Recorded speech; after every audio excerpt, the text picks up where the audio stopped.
All right, I'm kind of back. I haven't done a whole lot, but I'm starting to work on the layout again for the first time in like a good probably 5 months. I fixed the westbound classification yard, and I'm actually moving the two arrival departure tracks in a little more. So as you can see, uh, there's some really bad kinks in this from uh, the dehumidifier died in the other room of the basement in the summer, and that's when I put the Homosote down. And the Homosote swelled so much from the humidity that when I put the track down, once it dried out, the Homosote shrunk, which would pull the track nails, with it, and it would pull the track together, and that's why it bows out.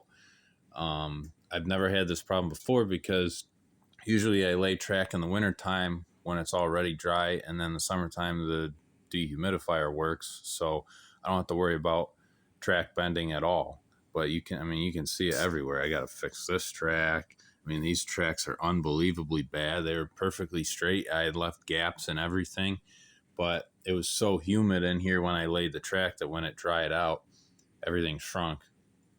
Um, I also haven't been working on this lately because I have something like, I think I have $400 worth of track and switches to buy just to finish it, which is just, it's a lot.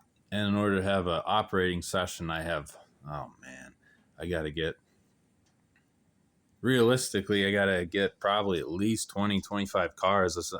It's probably going to cost me $1,000 to finish the track and switches and to have enough cars for an operating session. Because right now, if I have mixed freight, two mixed freight trains running on the layout, I'm only going to have like a half dozen cars in the yard and some cars in the Tyrone paper mill area. So it might be a while before I really get a whole lot more done, but I figured I should at least make a video that I'm, still here since I haven't done anything in 5 months, and that I didn't tear down the layout or anything. I just have a lot of track to buy, and I got other projects I work on. But it's not too bad. I mean, fixing this was really easy. All I do is I take up the nails or the track spikes, and where the two tracks meet, I just take that apart. I cut a tiny piece off, put it back down, and that's fine. In some cases, I don't even have to take the whole track up because I thought I was going to have to take up every piece of track and relay it, which really would be a pain. Didn't have to do that, luckily. I have, let's see. All right, so this is runaround track. This is the 4-track westbound classification yard, 2-track arrival departure, which is being pulled in by 3/8 of an inch, which will help back here where there's a gap, so I don't have the ties of one of the yard tracks right over this gap, which would be kind of a pain. Even if I fill it in, or even when I fill it in, I still I don't want to have to put a spike down through the track and have it go through that gap because it's not going to do anything. So pulling everything in a little bit will help. That's the double track mainline, and then the eastbound classification yard is going to be the same as this, just mirrored. So the 2-track arrival departure will be first, and then the 4-track eastbound classification yard will be behind that, along here, kind of where these switches are. And then this switch back here, it goes along. There's another switch, and then that's where everything for the roundhouse, turntable, fueling facilities, all that will be back there. And that's going to be, let's see, 6, 4, pretty much from about here back to that black line, probably 7, 8 tracks wide of tracks for the steam engines. That'll be the turntable. That's pretty much going right where it is. Roundhouse will be underneath the upper level, which is not really a big deal because It just because the point of the roundhouse is to kind of see in the roundhouse. It's not a big deal that the top is going to be close to the bottom of the upper level.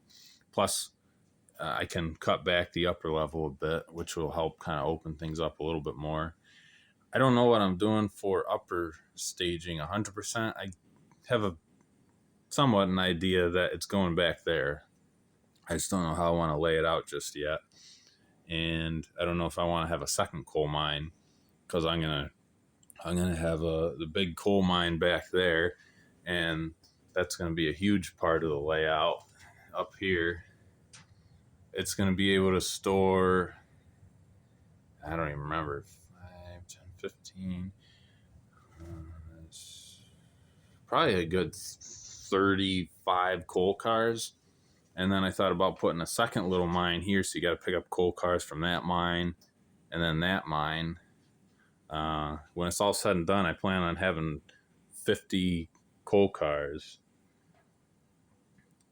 And east staging. East staging is one I cannot figure out yet, because it used to be back there below the upper level, and you'd have to do a crossover under there and go around, and it wasn't really accurate because east staging has to be off the end of Tyrone here.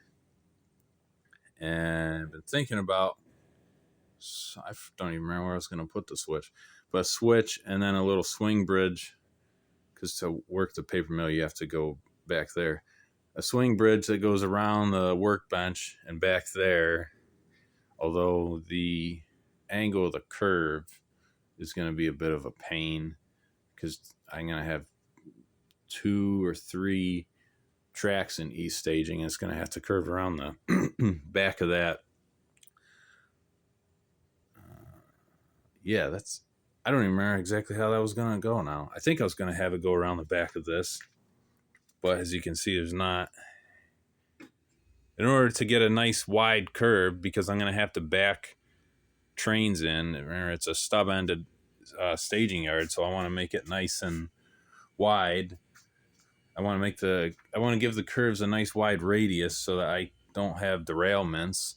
I mean, for the most part, I don't. Up there, it's a pretty tight radius, but I still, especially back there, I don't want to have that problem, because it's going to be hard to reach if I do have a derailment.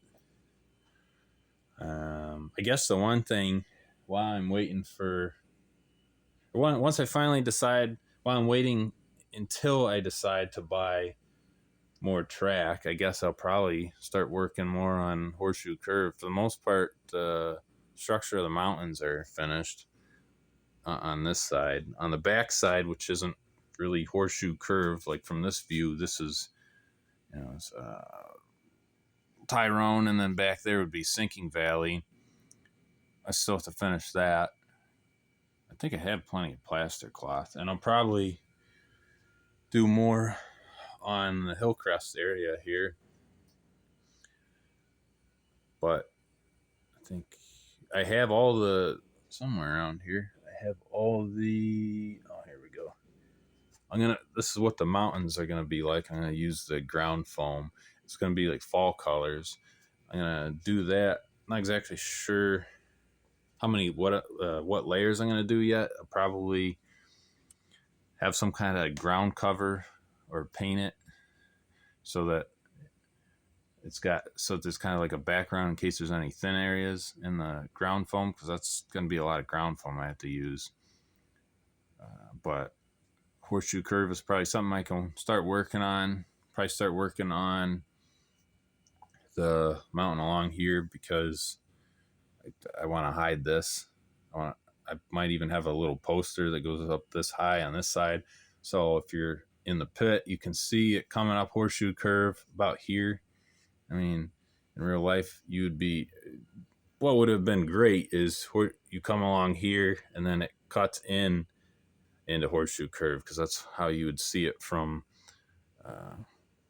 the park there. So I might start working on this. I don't remember how many cars I've fixed, how many couplers I have to fix, but the nice thing is and back there, if you can see, those are the coal cars I'm gonna have. I have think 18 of them. I'm gonna get another 30 probably. I love those cars, and PRR had more of them than a lot of railroads had total cars. And the other thing I was going to work on, actually, this I can work on soon, so maybe I will have a video in a couple months or a month or something where I actually have progress. This is going to be Hollidaysburg. I just have to figure out exactly how I want to put it so far. I have enough switches, probably have enough track because I might use junk track because under here you won't, I mean, it's not a big deal because you can't really stick your head under because of the upper level. So you can't see all the fine details, which is not a big deal. Put lighting under there. Hollidaysburg would kind of be like Tyrone, where you have a runaround and you have stub ends at each end so that you have to back cars into one end, do a runaround, push them into the siding at another end, and then the car shop would be back there. It would be a 2-track car shop. One would be cars going in, one would be cars coming out, and it would be the Samuel Ray shops in Hollidaysburg. And even though that wasn't built to, I think, 1955, and the era I'm doing is 1940s, 1950s, I'm kind of combining everything. Like the steam era, probably like late 1930s to late 19, so pretty much to the end of the PRR era, to like 1968. That way I can kind of combine everything PRR. But it's kind of where I'm at. And then the Altoona Works will be over there, right there, that building pretty much. So everything is geographically accurate. The East Altoona Roundhouse is there. You got the Altoona Works there, westbound classification, eastbound classification, main line down the middle. And then I just have to figure out where I'm putting the station. It might be, I think at one point I was thinking it might be fitted along here. It's just kind of like a small version of the station, or I like to build something that kind of sticks out here, like a little something that I can attach, because there wouldn't be any tracks. So I just need to build a little module of the station, since that would make the most sense to have the station along here. Something that would stick out, because if you're working the west end of the yard, you reach this, or the east end, or if you're working west classification yard or east classification yard, you can easily reach the switches and the cars at both ends of the layout without a little module of a station getting in the way. So those are kind of my plans.